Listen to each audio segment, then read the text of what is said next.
The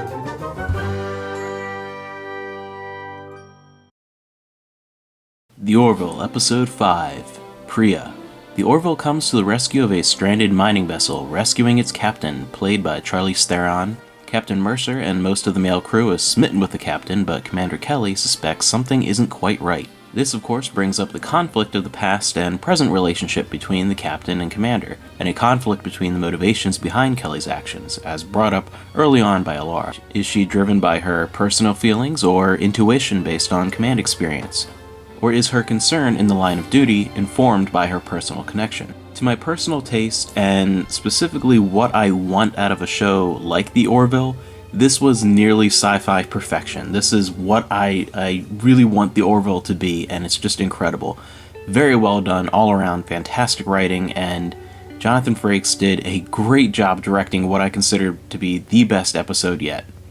For the first time, I never found a single comedic moment to feel awkward or out of place. Even the cold open with the Seinfeld episode The Junior Mint worked well. In previous episodes, while I loved the comedy element and think that is really what makes The Orville unique, it's certain tone of comedy, different than comedy in, say, something like Farscape. It's a very unique comedic element from Seth MacFarlane. There was always a joke or two in previous episodes that didn't work for me, but in this episode, I thought the balance was perfected. This was a great humorous twist in the form of a B story to a fantastic A story that was just really great sci-fi in general, in the realm of sci-fi that I really want to watch right now. Isaac's exploration of humor worked tremendously well. Holy hell, that leg! I haven't laughed that hard in a long time. And Lieutenant Gordon's juvenile prankster attitude never wandered into obnoxious or overly crude territory. It just blended so perfectly, and oh man, Isaac was just great. He is the perfect straight man in so many ways. And Charlize Theron did a fantastic job fitting into the cast in a great guest appearance that handled the humor, sci-fi action, and tension of the mounting mystery very, very well. The complex history between Captain Mercer and Commander Kelly played out realistically in their situation in this episode, and I think added to the more sci-fi elements of the storyline. And I think the show has done a good job so far, and I really think will continue to do a very good job with adding personal layers to the issues at hand. I thought Commander Kelly had some of her best moments in this series so far within this episode, both dramatic and funny. Her genuine concern and love for Ed, even if it is no longer romantic love, came across without feeling petty or jealous. Even as a tinge of jealousy bubbled up beneath her emotional reactions, I really felt that there was just a genuine respect and admiration for Ed that helped drive her instincts as a commander to figure out that something's wrong and something needs to be done. And that proved to be true and ends up in a really fascinating sci-fi storyline the last third or so of the episode that I won't spoil things that far into it. I've been consistently surprised with the maturity in which the Orville handles its relationships. It's not really something that I expected to be one of the better elements of the show, but it really is so far. The sci-fi elements of the show, though, are also both visually and in terms of storytelling brilliantly executed. I mean, especially visually in this one, I just thought it looked fantastic and it's surprisingly good. This episode just has both fun and exciting surprises galore through the whole thing.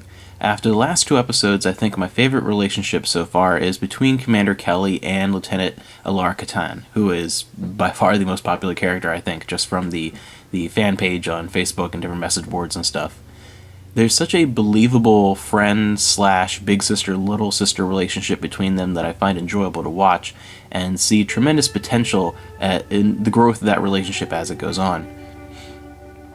Oh, and as a little aside here, am I the only one who heard straight-up Klingon music in the background as Kelly and Alara were searching the quarters of Captain Pria? Perhaps it's partly Jonathan Frakes' directing, but I'll be darned if this wasn't the equivalent in tone, music, and balance of action and mystery of a quality Next Generation episode with the behind-the-scenes humor and antics of the TNG crew worked into the story itself. And I mean that in the most complimentary way possible. The episode, more so than episode 4, maintained that feeling without coming across as too close to previous Trek. It was almost as if the episode was saying more along the lines of, hey, remember Star Trek The Next Generation? It's that, but different.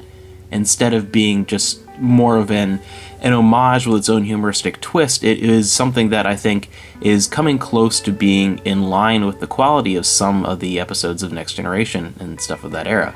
The episode has a good start, and then it hits the halfway mark with an encounter of a dark matter storm, and from that point on, it launches into no-holds-barred, awesome science fiction with tremendous comedy that I think worked better in this than any other episode.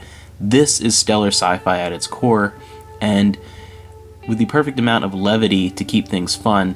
And to me, it's not just the quality of the show, but I think part of why I really like this show so far is also I've been influenced with where society and the world is at this point and where I am in my life. This is just more of the type of science fiction that I'm looking forward to right now. The type of a new show that I really want, as opposed to Star Trek Discovery, which after seeing the third episode, and no, I'm not paying to see that third episode. My father-in-law actually has the CBS crap, so yeah, I've been watching it over there. But it's just I usually like really dark sci-fi, but it's just not what I'm in the mood for right now, and I need something that still has the complexity and the ability to be serious and have really good dramatic notes, but also has the humor and the light tone and the outlook of hope and fun within sci-fi. That's what I really want right now, rather than dark lens flare, overly shadowed story of a war that's at this point seems to be a telling of the formation of Section 31.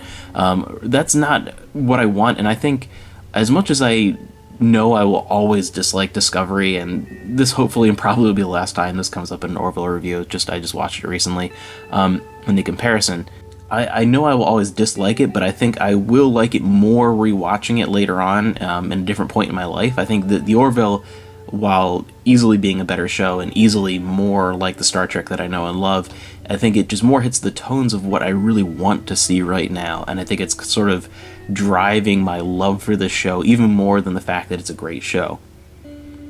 Episode 3, About a Girl, was my favorite in the series, even with its flaws, but damn, this isn't just my new favorite in the series, it's my favorite episode of anything I've seen in years.